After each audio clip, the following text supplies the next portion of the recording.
Yes प्यारे विद्यार्थियों, standard costing various analysis प्रमाप लागत विधि एवं विचरण विश्लेषण एक नया चैप्टर है। बीकॉम पार्ट थर्ड के जो विद्यार्थी हैं उनके ईएफएम का जो फर्स्ट पेपर है प्रोजेक्ट प्लानिंग बजटी कंट्रोल, जो कि उस पेपर के अंतर्गत एक नया चैप्टर हम शुरू करने जा रहे हैं, प्रमाप लागत विधि एवं विचरण विश्लेषण। इस स्टैंडर्ड कॉस्टिंग के अंतर्गत हम ये तय करते हैं कि जो वास्तविक लागत है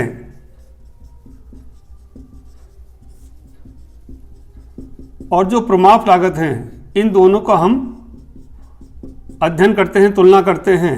प्रमाप लागत वो लागत होती है जो कि एक स्टैंडर्ड फिक्स किए जाते हैं कि इतना होना चाहिए, और वास्तव में जो लागत आती है इन दोनों का अंतर है। यदि प्रमाप लागत और वास्तविक लागत में कोई वेरिएंसेस होते हैं तो उनको हम एक तो हो सकते हैं फेवरेबल बैलेंस और एक हो सकते हैं अनफेवर। यदि जो स्टैंडर्ड कॉस्ट हैं वो ज़्यादा होती हैं और वास्तविक लागत कम आती हैं तो इसका मतलब एफिशिएंसी से हमने काम किया है और हम वो अनुकूल माना जाता है। इसी प्रकार से मान लीजिए वास्तविक जो लागत है वो ज़्यादा आती है, स्टैंडर्ड कॉस्ट से कम है, तो इसका मतलब हमने जो स्टैंडर्ड फिक्स किए थे उससे भी ज़्यादा लागत आई है, तो ये प्रतिकूल मानी जाती हैं। तो यहाँ पर इस चैप्टर में आज हम अध्ययन करेंगे मटेरियल कॉस्ट वेरिएंस, सामग्री लागत विश्लेषण। यानी कि जो कॉस्ट वेरिएंसेज हैं उसमें सबसे पहला है मटेरियल कॉस्ट वेरिएंस, सामग्री लागत विश्लेषण। कोई भी कंपनी जो निर्माणी संस्था है वो वस्तुओं सेवाओं का वस्तुओं का निर्माण करती है और उस वस्तु के निर्माण के नकद में जो सामग्री लगती है, जो कच्चा माल लगता है, उसकी लागत का विश्लेषण है। तो ये निकालने का एक फॉर्मूला है SC, standard cost minus actual cost. SC का मतलब है standard cost minus actual cost. अब जो स्टैंडर्ड कॉस्ट है, जो प्रमाप लागत है, जो तय करते हैं कि इतना होनी चाहिए, स्टैंडर्ड फिक्स किया, और एक्चुअल कॉस्ट जो वास्तव में लागत आती है काम करने के बाद, वास्तविक निष्पादन के बाद में। तो स्टैंडर्ड जो कॉस्टिंग है इसको हम ऐसे भी निकाल सकते हैं एसक्यू। एसक्यू का मतलब है स्टैंडर्ड क्वांटिटी, प्रमाप की मात्रा, और एसपी इंटू एसपी। एसपी का मतलब स्टैंडर्ड प्राइस। यानी कि जो प्रमाप की मात्रा आपने निर्धारित कर रखी है उसको यदि प्रमाप मूल्य से गुना करते हैं तो ये आपकी स्टैंडर्ड कॉस्ट आ जाएगी। तो क्वेश्चन में आपको स्टैंडर्ड क्वांटिटी दे रखी होगी और स्टैंडर्ड प्राइस भी दे रखी होगी। इन दोनों को आपस में मल्टीप्लाई करते हैं तब आपकी स्टैंडर्ड कॉस्ट आती है। अब आता है एक्चुअल कॉस्ट। एक्चुअल कॉस्ट को भी उसी प्रकार से कैलकुलेट करते हैं, actual quantity into actual price, A Q into A P. Actual quantity जो वास्तव में उत्पादन हुआ है उसमें क्वांटिटी काम में आई है और वास्तविक की प्राइस क्या आई है। तो हम ये कह सकते हैं कि जो स्टैंडर्ड कॉस्टिंग है उसके लिए स्टैंडर्ड क्वांटिटी और स्टैंडर्ड प्राइस सही है, और एक्चुअल कॉस्ट के लिए एक्चुअल क्वांटिटी और एक्चुअल प्राइस चाहिए। तो इस फॉर्मूले को हम इसके बजाय हम ऐसे भी ले सकते हैं कि एमसीवी। एमसीवी का मतलब है material cost variance equal to कोष्टक में SQ standard quantity into standard price minus actual quantity into actual price. परीक्षा में आप चाहें तो शॉर्ट फॉर्मूले से कर सकते हैं। फिर वर्किंग नोट्स में आप देते हैं कि जो एससी है स्टैंडर्ड कॉस्ट हमने किस प्रकार से ज्ञात की है और एक्चुअल कॉस्ट हमने इस फॉर्मूले से ज्ञात की है, या आप ये लिख सकते हैं। तो जो भी आपने ये संकेत काम में लिए हैं इनको आपको वर्किंग नोट्स के अंतर्गत परीक्षा में लिखना है कि जैसे एमसीवी का फुल एप्लीकेशन क्या होगा, margin material cost variance, standard quantity, standard price, actual quantity और एक्चुअल प्राइस। इस तरह से आपको लिखना है।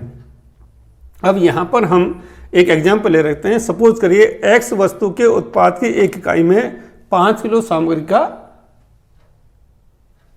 काम में ली जाती है। ये स्टैंडर्ड फिक्स कर दिया कि एक्स वस्तु की एक इकाई हम काम करेंगे तो उसमें 5 किलो सामग्री होनी चाहिए, और उसका प्रमाप मूल्य है, स्टैंडर्ड प्राइस है 1.5 रुपया प्रति किलोग्राम। अक्टूबर माह में एक्स वस्तु की 1500 इकाइयों का उत्पादन हुआ और इन उत्पादन में 1 रुपये 60 पैसे प्रति किलो के हिसाब से 7000 किलो सामग्री का उपभोग किया गया। तो आपको मटेरियल कॉस्ट वेरिएंस निकालना है। तो आप देखिए मटेरियल कॉस्ट वेरिएंस निकालने के लिए हम अगर इससे चलें एम, तो एस क्यू कितना है इसमें, S Q into S P.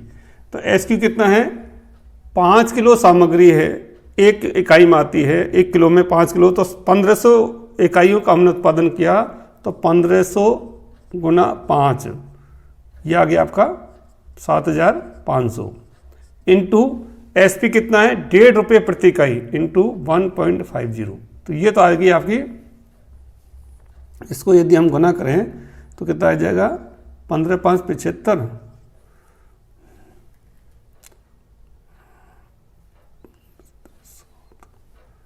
15 इसको इस तरह से गुना कर लो ना, 75 गुना 15, 55 25 235 30,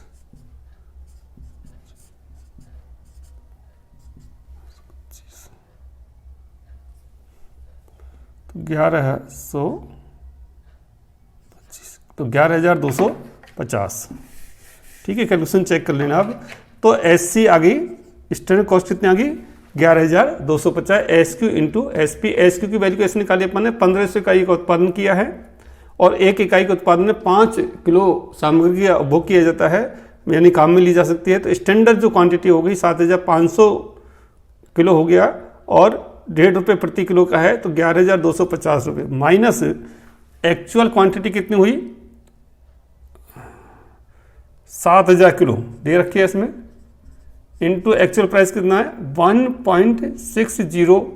तो अब इसको इससे मल्टीप्लाई करने पर तो ये आ गया आपका 7 से 42, 4 7 से 11,200 माइनस 11,200। तो ये आ गया 50, ये आ गया प्लस में आया 50, तो इसको कह सकते हैं एफ। एफ का मतलब फेवरेबल, अनुकूल।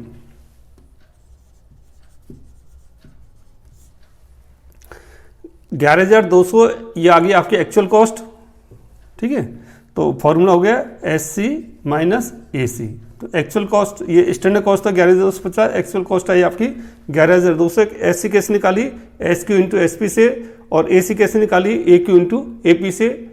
ए क्यू देखा इसमें 7,000 किलो सामग्री है और 1 रुपये 60 पैसे वास्तविक इसकी प्राइस है, एक्चुअल प्राइस इसकी है, तो 11,200। तो ये आएगा 50, यानी कि स्टैंडर्ड कॉस्ट आपकी 11,250 आनी चाहिए थी, लेकिन वास्तव में आई 11,200। इसका मतलब अनुकूल रहा है, एफिशिएंट रहा है, और मैनेजमेंट कह सकता है कि इस कंपनी ने इसमें जो सामग्री का निर्माण किया है उसकी लागत, मटेरियल जो कॉस्ट है उसकी लागत स्टैंडर्ड से एक्चुअल कॉस्ट इसकी कम आई है प्रमुख लागत से।